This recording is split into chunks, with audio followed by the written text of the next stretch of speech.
వ్యాపారం సెటిల్ అవ్వడం కోసం, లాభాల కోసం ఒక వ్యవహారం చేసి, ఆ తర్వాత తమ పలుకుబడిని అడ్డం పెట్టుకుని సంపాదిద్దామనుకున్నటువంటి అదానీకి బాబు సర్కార్ ఒక షాక్ ఇచ్చిందని చెప్పాలి. లేదా వ్యవస్థల ద్వారా షాక్ ఇప్పించిందని చెప్పాలి. సెకి అనేటటువంటిది కేంద్ర ప్రభుత్వ సోలార్ పవర్ కార్పొరేషన్. ఈ సెకి అనేటటువంటి సంస్థతో అదానీ ఒక ఒప్పందం కుదుర్చుకున్నాడు.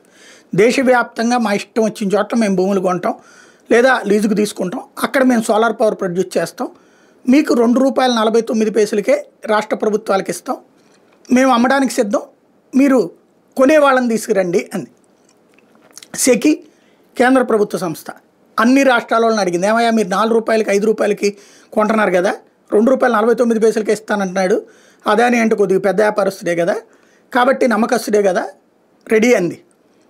అడిగితే ఆంధ్రప్రదేశ్లో అప్పటికే ఉచిత విద్యుత్ కారణంగా దాదాపు 8,000 కోట్లు 9,000 కోట్లు ఏడాదికి ఖర్చు అవుతుంది. దానికి పరిష్కారంగా సెకి దగ్గర నుంచి ఈ అదానీ కరెంటు కొనడానికి సిద్ధపడింది అప్పుడు జగన్ ప్రభుత్వం.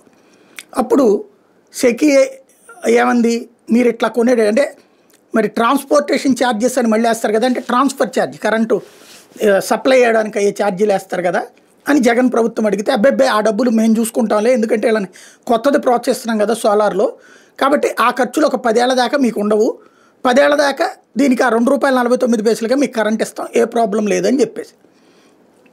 దాంతో అప్పుడు జగన్ సర్కార్ అదానీతో ఒక ఒప్పందం చేసుకుంది. అదానీతో పాటుగా మరొక సంస్థతో కూడా ఒప్పందం చేసుకుంది. 4,667 మెగావాట్ల కోసం అదానీతో, 2,333 మెగావాట్ల కోసం అజూర్తో ఒప్పందం చేసుకుంది. ఈ అజూర్తో మళ్ళీ అదానీ ఒప్పందం చేసుకున్నాడు. అంటే అదానీ వాళ్ళే అజూర్ ద్వారా మళ్ళీ అమ్ముతారనమాట. టోటల్గా ₹2.49 దాదాపు 7,000 మెగావాట్ల కరెంట్ మనకి ఆంధ్రాకి వస్తుంది. అంత బాగుంది. దాని మీద వీళ్ళు ఏదో కరెంటు దోపిడీ అన్నారు, అదన్నారు, ఇదన్నారు.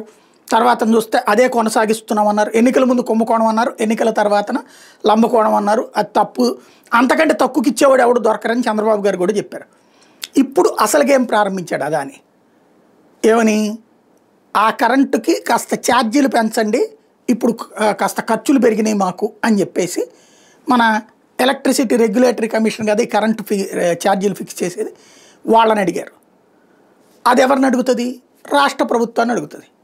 రాష్ట్ర ప్రభుత్వం ఎట్లా చెప్తే అట్టగా తీర్పులు ఇస్తుంటుంది. అది రాష్ట్ర ప్రభుత్వం అట్లా పెంచే ప్రసక్తే లేదని చెప్పింది. అంటే ఇక్కడ ఒక ఆస్పెక్ట్లో మెచ్చుకోవాల్సింది ఏంటంటే, చంద్రబాబు గారు అదాని అంటే మోడీ మనిషి అన్నటువంటి పేరున్నా పట్టించుకోలేదు. సేమ్ టైం రాష్ట్రానికి అదే రేటు కరెంటు విషయంలో మొహమాటం లేకుండా ఉన్నారు. ₹2.49 కరెంట్ తీసుకుంటారు.